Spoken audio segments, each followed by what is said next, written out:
Hello, everybody. Welcome to the Rotoworld Football Show. It is Tuesday, October 29th, 2 days before Halloween, 1 week before Election Day. But we're here to talk about the only things that matter, football, Denny. And a lot of news today. Anthony Richardson benched, second time this season. First time it was for injury. This one seems for like doesn't seem like it's for performance. So we'll begin the show breaking down that entire situation. Listeners probably know what it's going to mean. Josh Downs, you can play him again. Josh Downs, league winner, quote unquote. Michael Pittman Jr. will score touchdowns again. Then we'll get into kind of a newsy Monday Night Football. A Tyrone Tracy Jr. takeover of the Giants' backfield, but then a concussion evaluation, some like lack of clarity on whether he's actually concussed or not. But we'll talk about the Giants' backfield. We'll talk about Daniel Jones, this maybe being too much to overcome for Malik Nabers. Danny's going to tell us what we've seen through the first two games of the Russell Wilson, quote, era in Pittsburgh. Then we'll look ahead to Texans and Jets on Thursday evening, including the confirmation Tuesday that Stefon Diggs has torn his ACL, is out for the rest of the season. What that means for this receiver core, how things are unfolding between Garrett Wilson and Davante Adams, a lot of other stuff, Diontae Johnson, trade rumors, the Browns having an actual quarterback lad season, quote unquote, Denny, Jaguars injury apocalypse, and much more. But I planned a lot of topics, didn't plan any riffing topics. Yeah, we do toothpaste, am I right? Toothpaste. Getting your kids to use toothpaste is an ongoing struggle. That's one thing that I've discovered. I mean, I actually have to. I know we didn't actually plan on talking about toothpaste, but this morning I actually had to show them how much toothpaste to put on their toothbrush because they were putting on the smallest amount possible, a microscopic dot, and I said that's not going to get it done. Kids. Denny, I hate to break it to you, but it's woke to brush your teeth in the morning. Yeah, well, the kids are not into it, you know. No, so, I brush my teeth every morning. My bit of banter is that I tweeted this. You may have already seen this, but I suffered the highest possible low ankle sprain when taking out. I had already taken out the trash this morning, and then there was another box to take the recycling.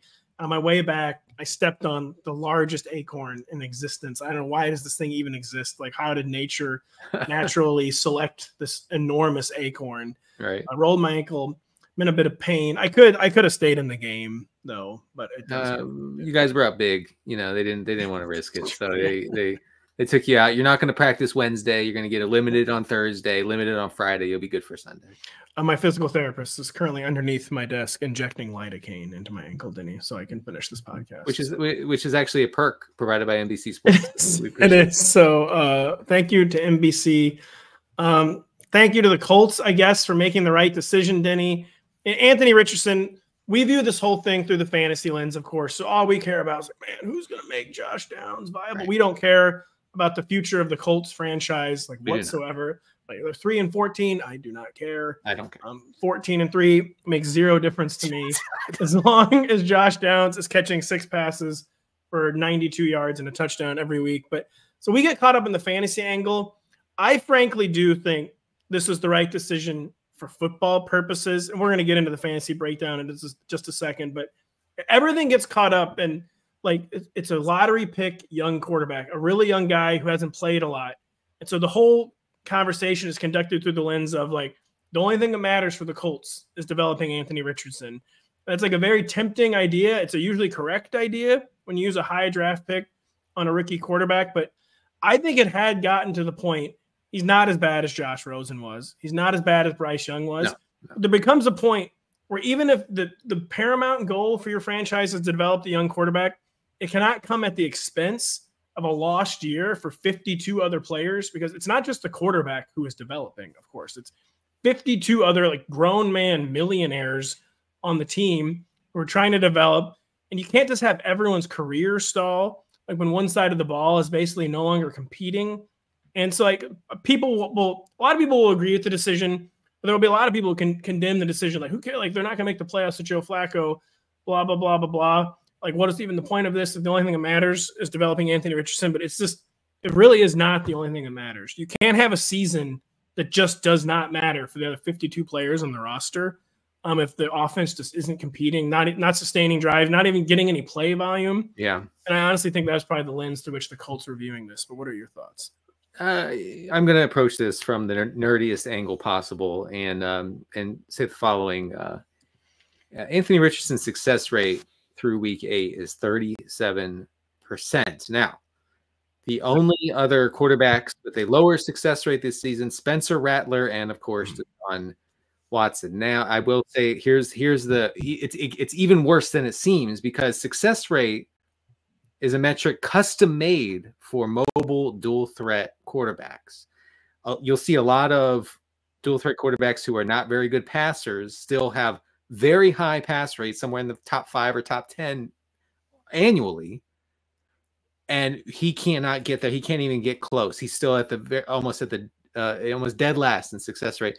So that's a huge red flag that, like, whatever rushing he's providing for this team, whatever value he's providing for this team as a runner, it's not enough, not even close to enough to overcome the passing issue, which is dire, as you kind of alluded to. It's very dire. And two, he's regressing. It wasn't even just that he's not progressing. I mean, he is just regressing. Like, even last year, it was 4 games or whatever. He had 1 or 2 kind of pop-up performances last year. This year, he had 1 in week 1. But, I mean, gosh, to repeat some stats I had in my article that I had in a Monday night chat with Kyle Dvorchak, in the games he's finished, listen, a silly stat, completions, but can be speaking to larger issues. He has completed more than 10 passes 1 time this season. That's just like astonishing. Like, that barely would fly with Terry Bradshaw, like, in the 70s. Right. Like, you have to actually complete passes. Kirk Cousins recently had 27 completions in a game. So, I mean, and completions, again, a dumb stat.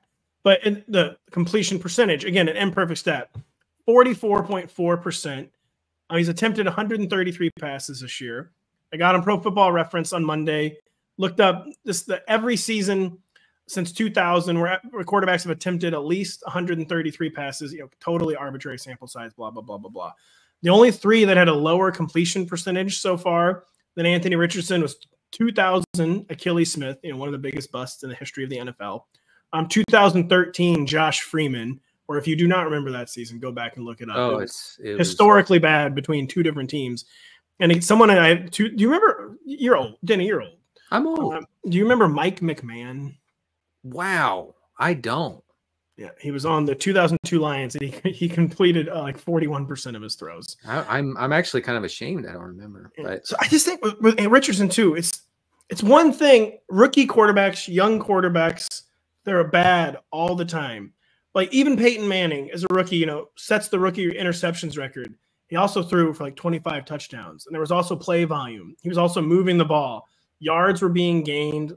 Players were being developed. Like, the Colts are to the point where, like, the drives are like 3 or 4 plays long. Like, nothing's happening. The defense is on the field like the whole time. The only yardage is coming for like 1 or 2 really deep passes per game. And I just don't think, it was a sustainable, tenable situation.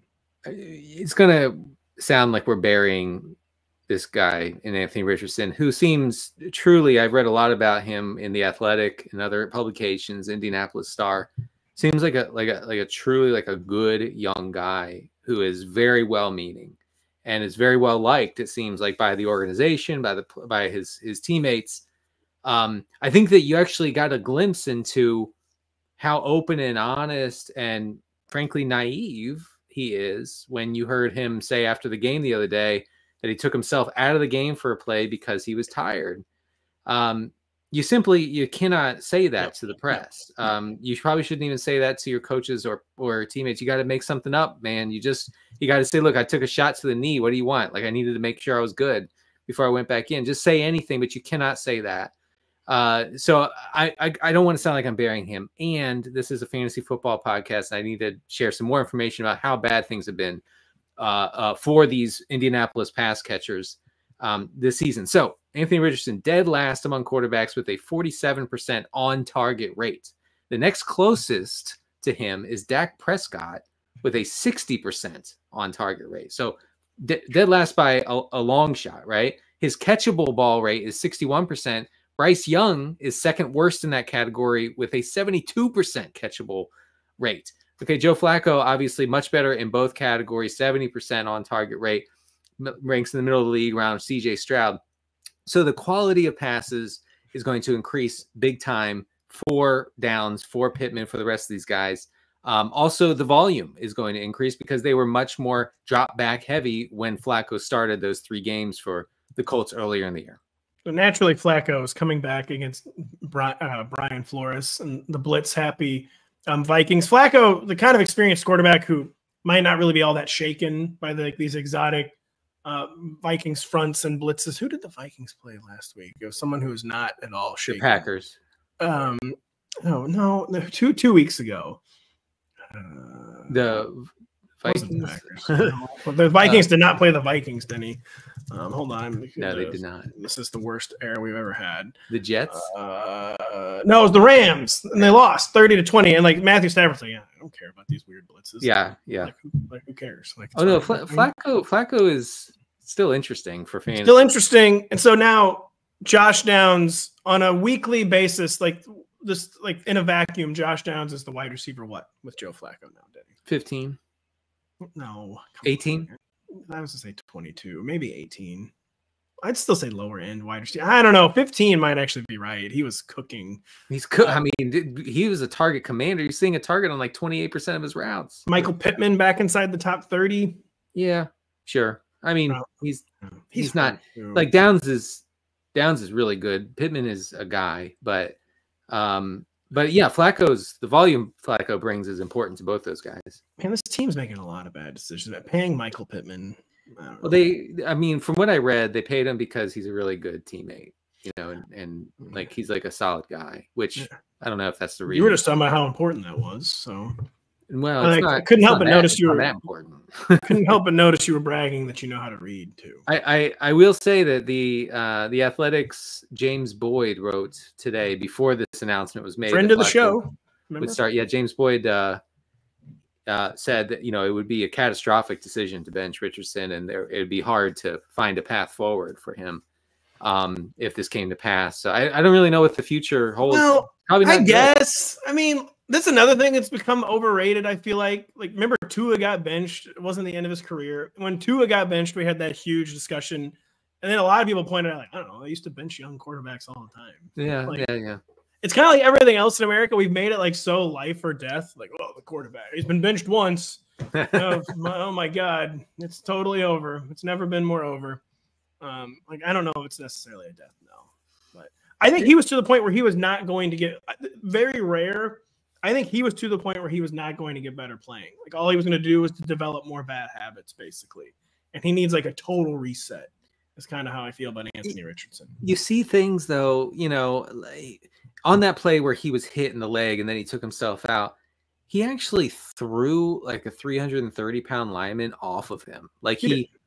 He flicked him off. I've never seen that, not just from a quarterback, from any player on the field. That's how you hurt your ankle. Yes. And from any player on the field.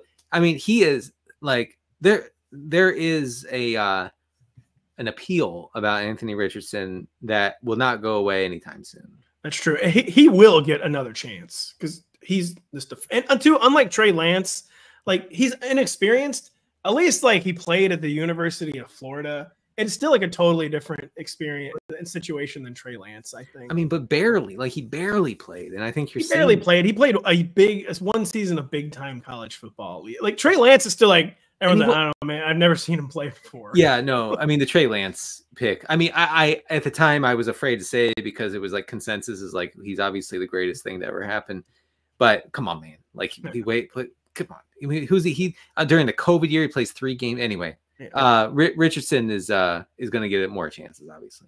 Denny, have you been reading the private chat in our StreamYard here?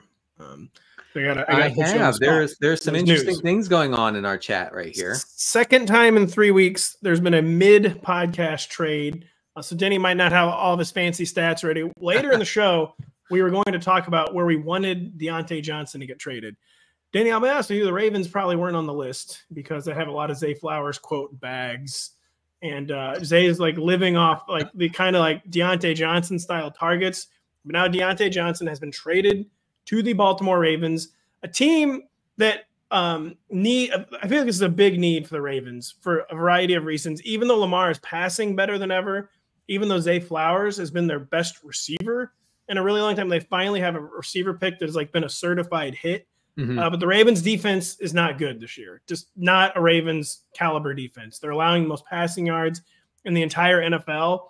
And the depth at receiver is just atrocious for the Ravens. So I think they kind of, even though the pass offense has been a strength for this team this year, I think it makes sense for the Ravens to strengthen their strength with Diontae Johnson, to get depth that they did not have, to basically make it. I think it's the Ravens acknowledging they're going to have to win a lot of shootouts. And they wanted to win the Super Bowl the Ravens way. And if they're going to win the Super Bowl this year, it's just not going to be the Ravens way. I think this is an acknowledgement of that. But what are your thoughts on Diontae Johnson's arrival in Baltimore?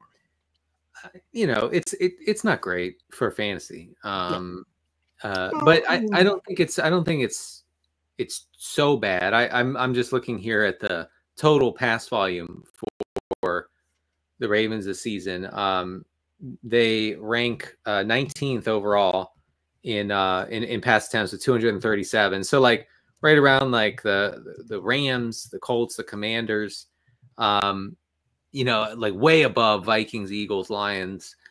So it could be worse, but that part of the field is Zay Flowers right now, but I guess not anymore. I guess maybe Zay will be used more as a downfield threat.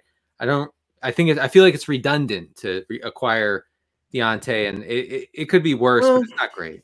I don't know. I mean, that's the part of the field where Lamar is having success. Why not put that guy on both sides of the field then? And honestly, almost become like indefensible, because teams are having trouble stopping Lamar's passing this year with just one guy. And I really view it as like, I think it's a pretty canny move by them. So they're in a situation where one player, one trade wasn't going to fix the defense, basically. No. And so why not just make the strength stronger?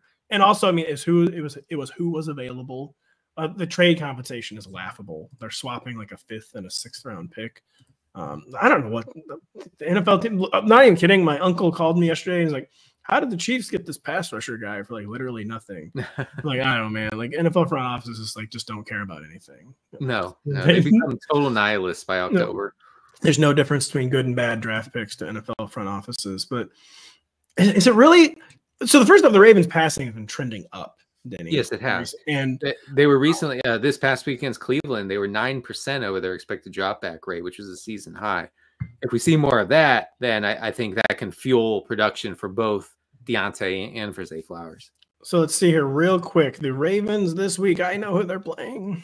Obviously, I know who they're playing. They're playing the Broncos. Oh, yeah. They're playing one of the best pass defenses in the NFL. So let's not even hit it from this week's angle. Let's say on a weekly basis in a standard Ravens game environment.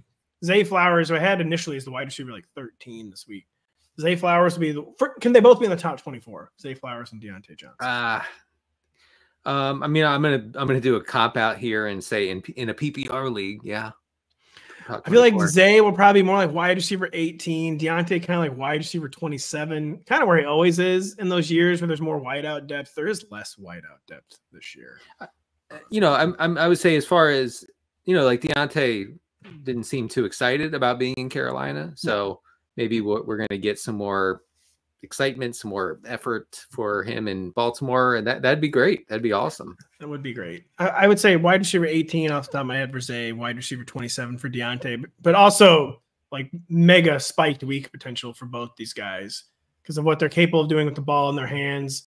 A lot of times, defenses are so terrified of Lamar Jackson. Like the Ravens receivers, a lot of times are just kind of running uncovered because, Lamar is like bailed the pocket and like the middle of the field is just like vacant. So there could be like big spiked week potential for both these guys. I kind of think they'll feed off each other in that regard, where they almost enhance each other's spiked week potential, maybe lower each other's floors. I will say it's bad for Mark Andrews, who has been subsisting on 3-4 targets a game.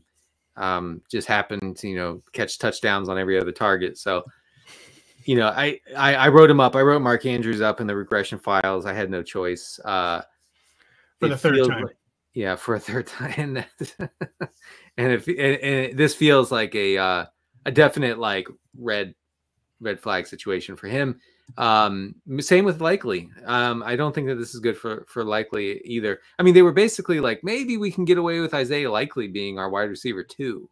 That really wasn't happening. Rashad Bateman, I think it probably doesn't have much effect on. He's going to have the same like role player, like streak route type of guy where he's even less of he's an even more volatile wide receiver 4 or 5 now. I don't think anything really changes for Rashad Bateman. Things are changing for the New York Giants, Denny, with Tyrone Tracy taking over their backfield. Things are also changing, though, with the shifting explanations on his health. He had a neck-shoulder evaluation on Monday evening, came back into the game for the second half, continued to go crazy in the second half, then told Art Stapleton, Giants reporter after the game, that he had a concussion. The Giants have not said anything about this. We don't actually know if he's concussed. Generally, if a player said he's concussed, I would believe him, though. And just have we witnessed, when healthy, Tyrone Tracy fully taking over this backfield? Like, someone has actually summited Devin Singletary Mountain. Didn't seem possible that there was someone capable of actually forcing Devin Singletary off the field. But does it seem that Tyrone Tracy has done that? Yeah. They love Devin Singletary for knowing the system. But that love only goes so far. And on Monday night, we saw Tyrone Tracy get 20 carries to only 2 carries, for Devin Singletary. Singletary had 4 total snaps in the backfield. Like that's a full takeover. Tracy was once again very efficient, 7.3 yards per carry. He had 4 rushes out of 20, 4 rushes of over 10 yards, including a long touchdown. So I feel like that's over. Like, that page has been turned. But then you have the brain injury for Tracy, and we have seen this season that usually means you miss at least 1 week. And playing on Monday night, probably I would say close to guarantees that he will not be active this week. Which that's if he's actually concussed. We've also talked about, teams are up to a lot more shenanigans with concussions this year. Like, he was not concussed. What do you want? Yeah. The play, he was wrong. He was concussed when he said that. All right, he's not concussed though. Right. Yeah. Oh, so Singletary could actually have one more game of fantasy relevance, but this is not a split backfield. Like, this was a full takeover, like we said. Tyrone Tracy easily top 18, even in this bad offensive environment. Speaking of bad offensive environment, do you have a final word on that? I was just looking at the routes. It actually looks like they split routes and targets, but as far as the rushing goes, Singletary is not a thing anymore. No, not a thing. And Daniel Jones, man. I was take people behind the curtain. I was watching the World Series last night. So this was how do you know when that's on? Well, first off, Fox advertises it all the time during the football games that I watch. I only watch NBC. Sorry. Yes, that's true. But every time I flipped over the game, it just seemed like more of the desolation of Daniel, the Dimesman Jones, Denny. Like, just not a good player. Just not a good player at all. And whereas Malik Nabers was overcoming that for a while, he's been having more and more trouble overcoming that the past 2 weeks. Kind of an empty 7 for 71 last night. The upside hasn't been there since he came back from his concussion. Hopefully he's healthy. But 11 catches for like 130 scoreless yards over the past 2 weeks. We thought Malik Nabers was rising above the Dimesman. But is it actually just too difficult of a task for anyone to rise above Daniel Jones's play at quarterback? I thought about being obnoxious here and telling you, well, actually, Daniel Jones is really good because the computers tell me so. Yeah. But I will gently push back instead and say, I don't think it's that bad for Malik Nabers. It is. Daniel Jones, but consider it's not for a moment. Just real quick, Daniel Jones has 23 touchdown passes over his past 30 games. And I don't know what to say about that, except for that he's still making a lot of money. He's making more money than you, is what I would say. That's true. So just remember that. Having fun staying poor. Yeah, stay poor. Like I will. Daniel Jones, he's 17th in completion rate over expected. I looked further into it. You're not going to like this. You're not going to like this. On throws between 10 and 19 yards, he's third best in completion rate over expected. Who cares? He's good. Over expected. What does that even mean? Now it doesn't mean anything. Now it means nothing. Giants are middle of the pack in pass rate over expected. Nabers has at least 12 targets in 4 of his past 5 games. Look, there will be a lot of empty targets. There will be a lot of 7-catch, 80-yard type deals. Hopefully some touchdowns get sprinkled in. But you're talking about a guy who's guaranteed 12 targets a game, and he's going to have 20 sometimes. And it's so I actually think that he's fine, and that Daniel Jones is capable of supporting him as a wide receiver one. I'm not entirely sure if he is. John, he just can't do it. He just doesn't have it. It's just ridiculous that he's still playing. Just to be totally honest, like were they going to start your boy Drew Lock? Yeah, do it. Be a legend, Drew Lock. Oh yeah, Drew Lock. Who? Guess what? Let me look it up. Daniel Jones lost a Monday Night Football game last night. Guess who won a single Monday Night Football game last year? Drew Lock. That game where they beat the Eagles. Yeah, I remember. That? Literal only good thing he's ever done in his pro career. You're still coping and crying about Mizzou. I know. I am. I wish Drew Lock was still our starter. By the way, why is your quarterback always hurt?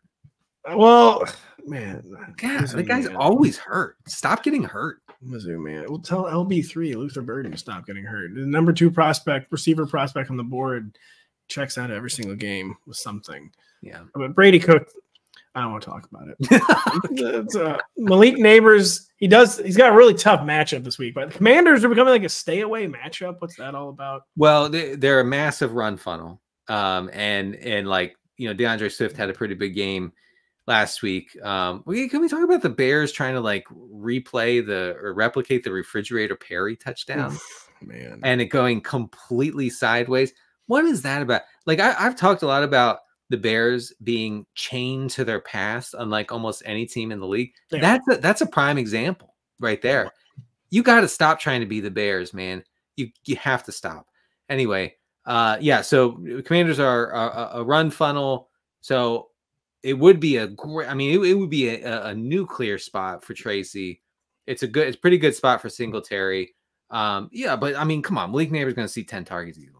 Then in week, oh my God, dude, he's got a smash spot, Malik Nabers, in week 10, but it's in friggin' Germany. They're playing the Panthers in Germany, so hopefully he rests up on the flight, I guess. Then they come back to kind of another smash spot in the Bucks, then the Cowboys. So Nabers maybe will overcome for the next month.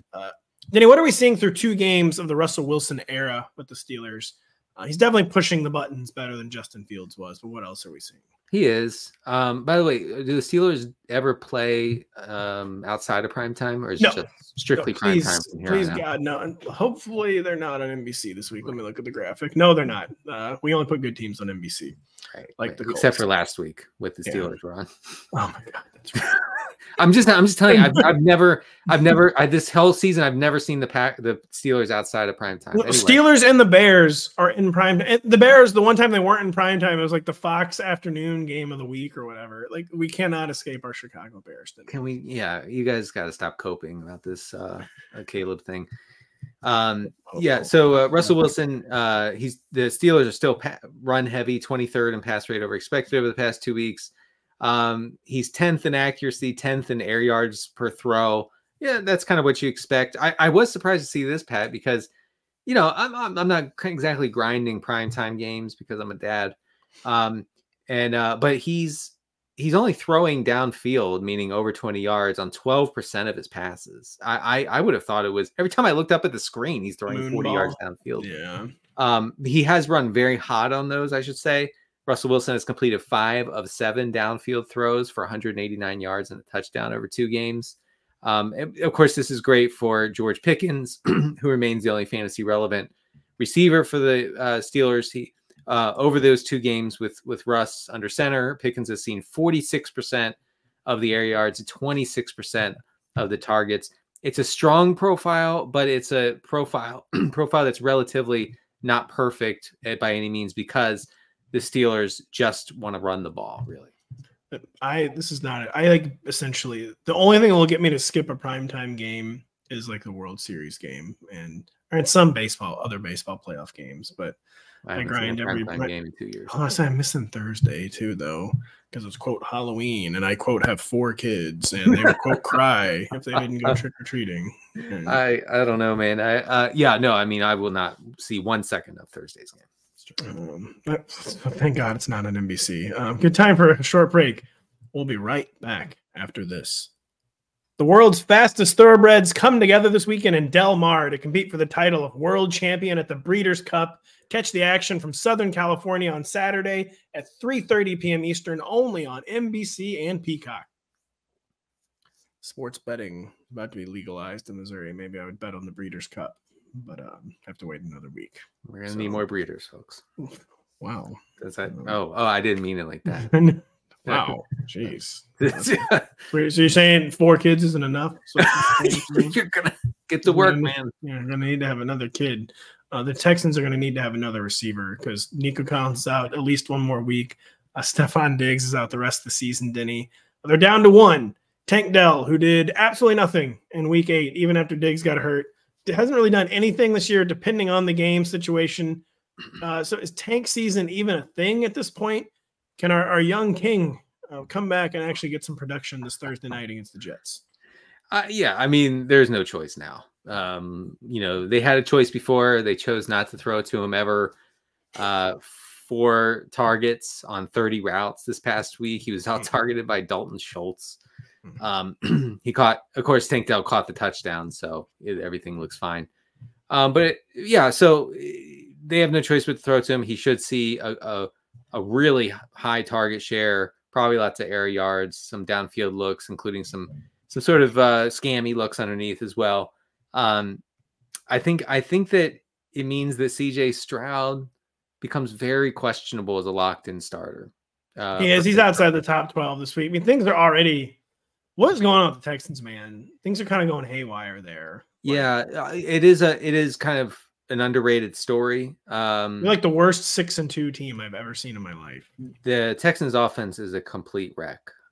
If they can't just give it to Joe Mixon 25, 28 times a game, it is a wreck right now. They can't block like a soul. It's pretty crazy. I don't know if any of that's CJ Stroud's fault or like he's inviting pressure. I think so. I've gotten to the point where I'm blaming all sacks on quarterbacks, basically. Like, it's just, wanted the line to look better, just change the quarterback. CJ Stroud, I genuinely believe it is his line, is not blocking a soul. I'm with you on the quarterback, the sacks being a quarterback stat, because you look at Bo Nix, who never took a sack at Oregon. He's not taking any sacks in Denver. Yeah, and look at Matt. All we heard with Deshaun Watson, like the offensive line, dude. Like, come on, give me. And like immediately, Jameis Winston's like, "I'll just take 2 sacks." Like he doesn't know. I mean, it's a quarterback's decision. You want to get sacked, then hold on to the ball.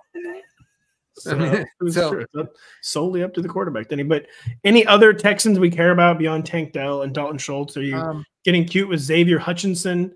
Maybe even going really, really back in time to Bob Woods. Nah, I saw you have a note about Bob Woods, and I don't know if I can get there, but so Xavier Hutchinson appeared to be an every down receiver with Diggs out. So he's going to be on the field. He's going to be running around a lot of routes, getting that cardio in, and that's good for him. I don't particularly see him being targeted heavily. I mentioned Dalton Schultz in the regression files because of his increased role and the fact that he is due to regress in a good way. But yeah, I think this is just you start Schultz and you start Tank Dell, and they'll probably be run heavier than usual, which means a heavy dose of Mixon. Who are you putting in the captain spot in showdown lineups, Denny? If it had to be a Texan and not a Jet. Interesting. It had to be a Texan. We're going oh yeah, well, Jets are a run funnel. You throw Mixon in there, but he's going to be chalk. So, well, no, who's the sicko captain spot guy? Sicko captain. Sicko captain is it's Hutchinson. Is Schultz not sicko enough? I guess he's not even close to sicko enough. You want to get actually here's sicko John Mechie. All right. Yeah, they're finally now we're talking. Yeah. He was targeted on 4 of 8 routes against the Colts this past week. So, hey, you throw him in the captain, you profit. Here, just keep talking for a second. I'm going to fill out a showdown lineup. There's another team playing on Thursday evening, even though they probably wish they were not. The 2-6 New York Jets, who do not want to be on the football field anymore. Their season's absolutely over, but what's the latest on Davante Adams? Garrett Wilson, 2 games in to the Adams era in New York. Garrett Wilson's been outgaining Davante Adams. Davante presumably is clearing space for Garrett, though, especially down the field. What are you seeing in the data with these two star wideouts? Yeah, I mean, they're basically tied in target share over 2 games, but Garrett Wilson has a 60% air yard share, while Adams has a 22% share.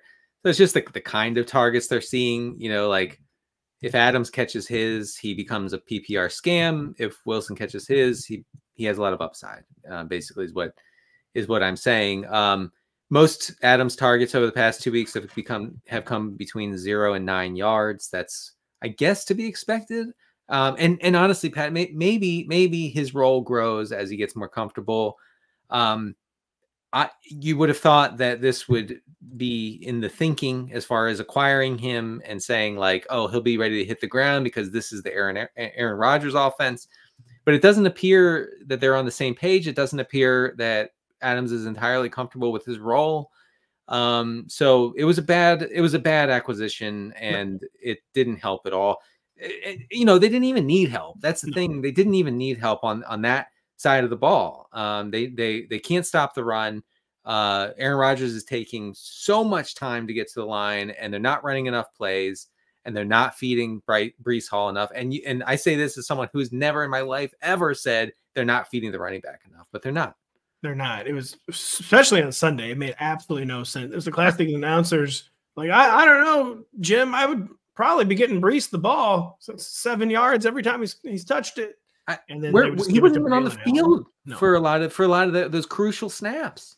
No, it was insane. They're spiraling. Like 2 and 6 is just over. Even if they go 7 and 2, they're 9 and 8. They're probably out of the playoffs still. Like it's totally insane. They're gonna lose this week too. They have to win this game. They absolutely have to win this game. We have to take a short break. We'll be right back after this. Sunday Night Football is heading north this week when Justin Jefferson and the Vikings host the quarterback-changing Indianapolis Colts. NBC and Peacock will lead you to kickoff with coverage beginning at 7 p.m. Eastern. Yep, Joe Flacco back on All NBC. Right. Our elderly millennial king will be in prime time showing what the greatest generation has. Wow, the biggest star on this network, Joe Flacco. As long as he gets the ball to Josh Downs. Listen, if Joe Flacco gets Josh Downs 9 catches Sunday night, he gets a lifetime contract with NBC. So that's how I'm viewing. I'm fine with it.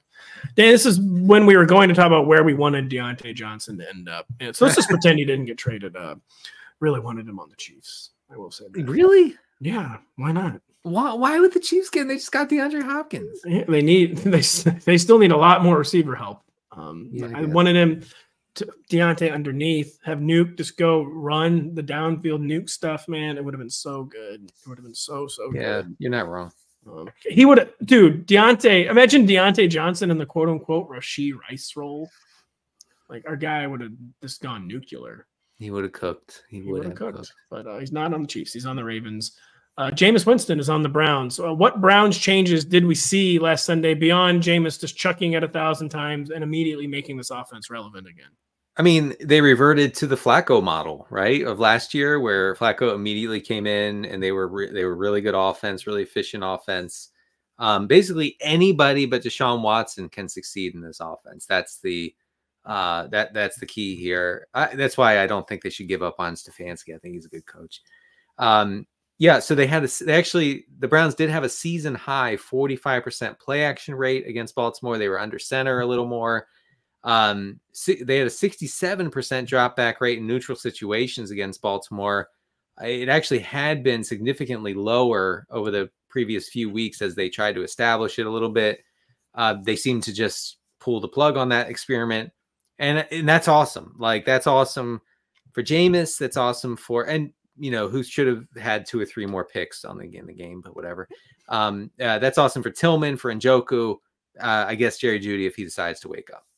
The Kyle Hamilton interception, man, or non-interception. Yeah, that was actually shocking. That might not only be the worst dropped pick I've ever seen. I think that might just be the worst drop I've ever seen in the NFL. I don't really understand how it wasn't caught. It was thrown so slow directly to him. So he tried to what do they call it? He tried to feather that, right? Yeah. He tried to just float it in, and it was a terrible pass. It was just floating the ball to a guy on the other team. It was a horrific from the moment it left his hands. You're going, wait, what? I don't understand how you don't. Do these guys? Do you think defensive backs do they work on catching? I think they do. It's kind of like when pitchers used to practice hitting in Major League Baseball. It's like something you don't really want to do it, but you do. You can't be totally unprepared. So I'm sure they do some catching drills, and it just doesn't matter. Gonna need more for our guy. That's why Kyle Hamilton is Kyle Hamilton and not Kyle Pitts. He would have been Kyle Pitts if he could catch the ball. Instead, he's a safety, and there's down bad.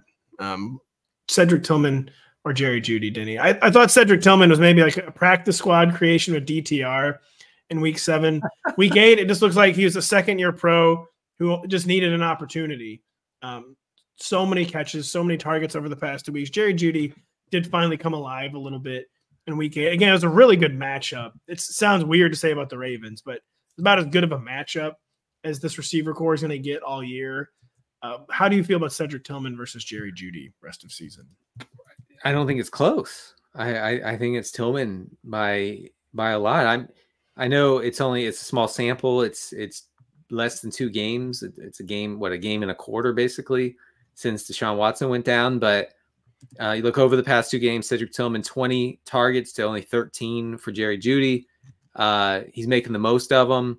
He has the 2 touchdowns. He's operating almost exclusively from the perimeter, which Jameis Winston obviously doesn't mind at all, and actually can work with a guy like Jameis. I don't think it's close. I think Tillman needs to be picked up, and yes, like he's a regression candidate, of course, because he's not going to be a top 5 fantasy receiver week in and week out. But I'm screwed. What do you mean? That he's not going to be. I was just kidding. Oh, I was counting on that. Yeah. Yeah. So, but I think you pick him up, and okay, like here's an example. Okay, I'm in a league where I have Keenan Allen. Okay, no, I'm done. Yeah, easily Cedric Tillman over Keenan Allen. Like, easily. Right. I'm in a league with DeAndre Hopkins. I'm playing Tillman over Hopkins. Well, this week that one is more to this week. Yeah, that one's more to be determined. So yeah, I think that you can upgrade on the guys you drafted and clearly just have not worked out. I do appreciate that everybody tried hard to pretend the preseason discourse around Keenan Allen was incorrect, and it turns out to be totally correct. Quite dusty, Mr. Keenan. Cedric Tillman, or this is another one we're going to get asked a lot this week. Cedric Tillman or Keon Coleman this week? Keon Coleman against the Dolphins, Cedric Tillman against the Chargers. Oh, I think I feel more comfortable with Tillman. I mean, yeah, that's close because Coleman has really come on, which isn't shocking. I mean, rookies tend to do that in the second half of the season or as the season wears on. But I do think Amari Cooper probably will be the wide receiver 1 at some point there, and I think Tillman is the wide receiver 1. I'm not entirely sure. I'm not. It was 3 catches in 6 games. It was the worst offensive environment in history. Those first 6 games, recent history, I should say. But he was a fairly hyped prospect. He didn't show a ton as a rookie, but he didn't show nothing as a rookie. So I do think he was just a talented guy who couldn't get opportunities behind more established veterans. Like all 3 guys the Browns had traded for. So kind of all like sunk cost guys, and Amari Cooper, Jerry Jeudy, and Elijah Moore. So I do think there is a very bullish case you can make for Cedric Tillman that he just actually is good. He didn't get the opportunities because he was blocked by these trade acquisitions, and nothing was trickling down because there wasn't enough passing volume and a terrible offense. And so I do think it's probably not an illusion what we're seeing with Cedric Tillman. One word of caution, and the reason he might be more high variance than you would expect or you would want. Last week against the Ravens, Tillman had an ADOT, an average at the target of 18. That's very high. And it's Jameis season, baby. That's all right. So he's going to get those shots, and when they hit, it'll be glorious. When they don't, you might be left with a 6 spot in your fantasy lineup. As we close the book on the Deshaun Watson era, by the way, I want to read 2 stats from my article I wrote Monday. And one of them is like kind of tortured, like someone I love a tortured stat. Are you kidding me? I'm the king of tortured stats. I can say the stat, and someone would just reply to me on Twitter like question mark. like, okay, like who cares? But one of my favorite stats that I came across was Jameis Winston's 334 yards on Sunday were 138 more than Deshaun Watson had posted in any game this season. That differential was only 32 yards less than what Watson was averaging. So Watson was averaging 170 weekly yards. His 138 yards more than Deshaun Watson's previous season high, was only 32 yards less than like what he was averaging. Just total. So the differential was almost his entire average. A totally insane stat, I thought. That was tortured. And also, I like it. You can apply a question mark if you want when I post it. Well, I will say I have posted like pass rate over expected numbers on the X platform, formerly known as Twitter, and I immediately get 3 replies going, no one knows what this means. You just get booed. And another one that is easier to understand, like a arbitrary number, but Elijah Moore had 79 yards receiving on Sunday. 3 different Browns reached 79 yards receiving. So Jameis Winston's first start, he gets 3 wideouts to 79 yards. That's awesome. Deshaun Watson in 6 games this season had gotten 1 receiver to 79 yards. I believe it, man. He'd had 1 79-yard receiving performance in 6 games. And that's 6 games that he finished, I should say. And just like this, really like playing different sports, Jameis Winston and Deshaun Watson. Once again, if an NFL team would have just listened to fantasy managers, they would have been better. And another, becoming one of my hobby horses, I've already said it several times in this podcast, we have to get past the mentality. Jameis Winston's at too far end of the spectrum. We have to get past the idea that all interceptions are bad and start acknowledging that if you're never throwing any picks, it's because you're not actually playing quarterback. You're not throwing the ball down the field, and you're not playing football. And there's going to be interceptions. Jameis, again, takes it too far. But like Jordan Love is showing again. Yes. Like you got to just be willing to like pay the price occasionally. You have to, if you're going to make big plays and have explosive offense, you have to accept that occasionally there's going to be some interceptions. You know, you're not going to like it when I say this, but that means that Patrick Mahomes is not playing real football. And that means that Will Levis is playing real football. I know. Mahomes was weird. Does Mahomes still have more picks than touchdowns? I don't know. Mahomes. Good God, really? Yeah, he did for a while. I just stopped paying attention to him statistically because nothing matters for him. That's why he needed Diontae. He needed him so bad. Yeah. Oh, now. That's why Daniel Jones is bad. Like people are like, well, Daniel Jones, at least he doesn't turn the ball over. Yeah, because he never does anything. Oh my God. Oh my goodness. Mahomes has 8 touchdowns to 9 picks this year. Yep. And they've never been heavier Super Bowl favorites. Are you kidding me? That is really bad. Wow. It's bad. And cruising to Super Bowl title number 3. We're cruising into our lad McConkey bullet point here in the show sheet, Denny. Is it lad season?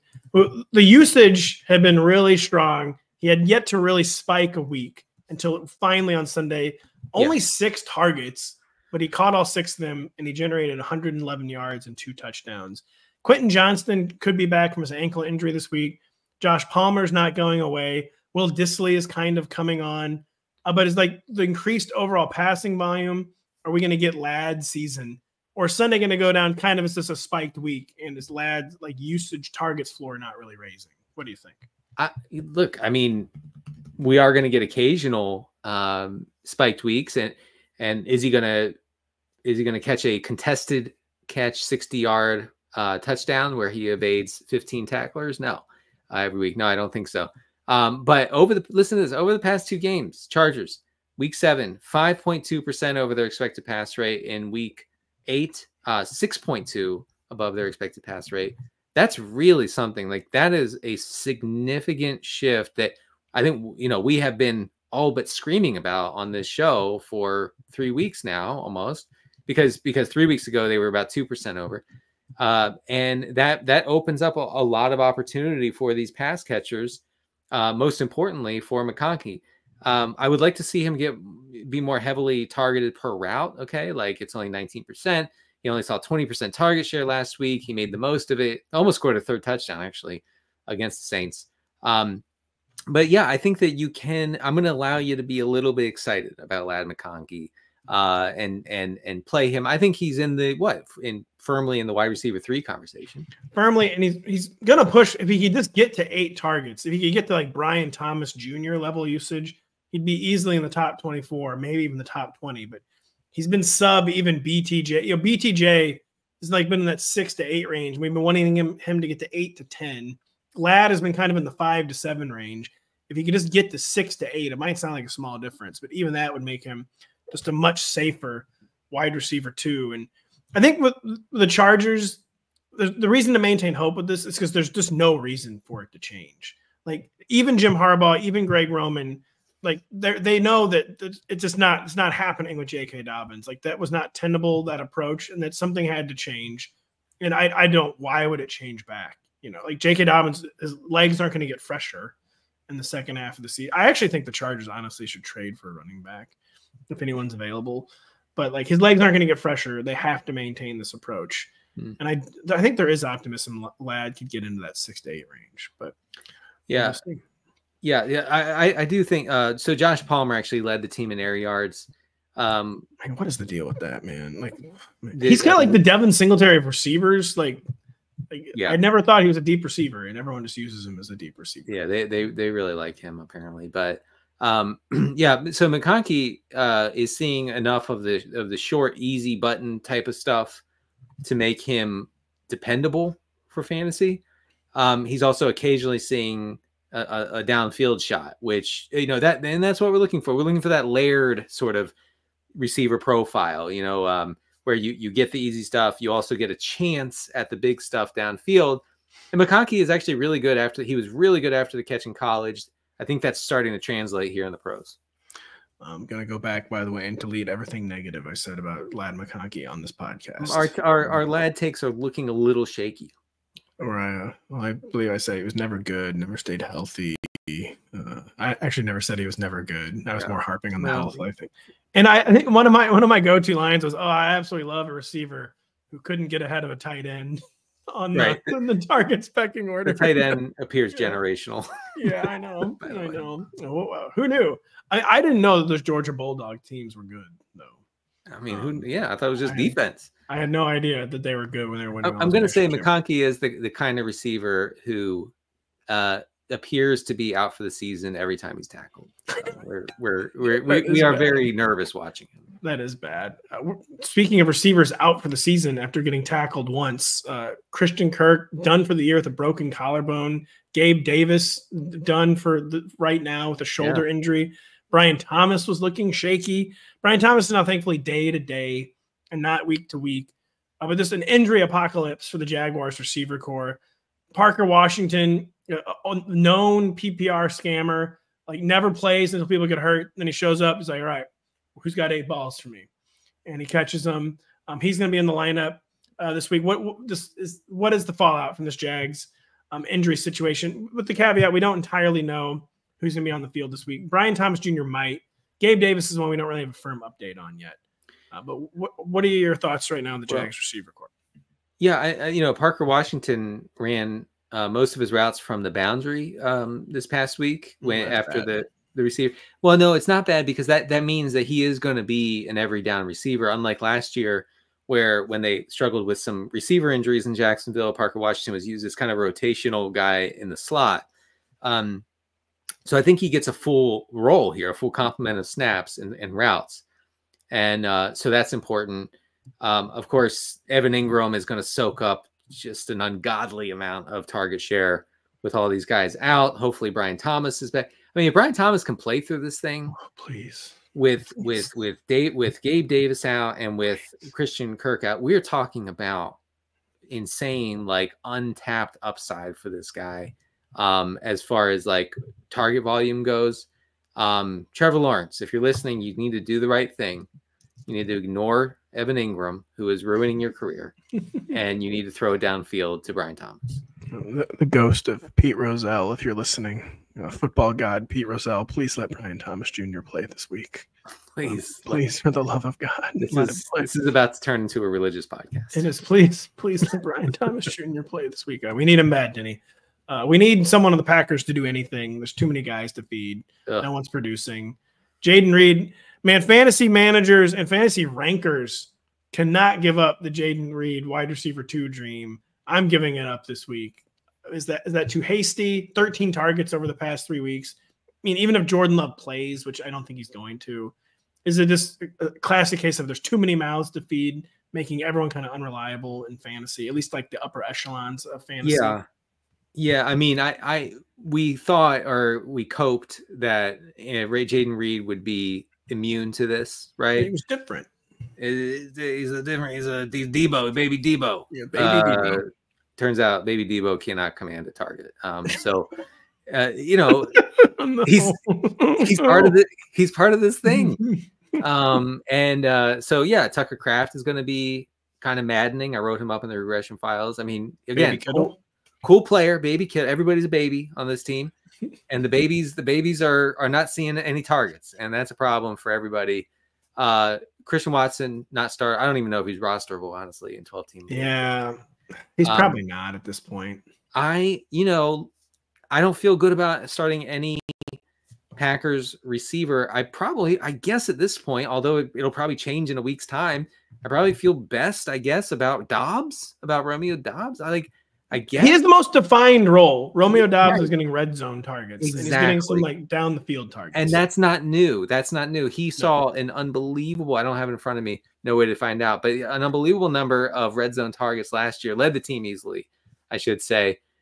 So I don't know. Just be careful with what you do with these guys. And we got to stop talking about Jaden Reed like he's a locked in like wide receiver too. That it's insane. It's been a while since I've seen this level of like derangement with a player. I mean, what? He's so talented that I feel like the second I drop him like to like in the 30s, he's gonna have 8 catches or 111 yards, whatever. Blah blah. So blah, you know what broke our brains was when they lost a bunch of receivers at the end of last year, and Jaden Reed was the only game in town, and they were like, oh yeah, well this is his role. It's not. It was never his role. No, and even for 1 week this year, when his huge game this week, I think there was like 2 guys who were hurt, and so we're just not getting. We didn't get the accurate.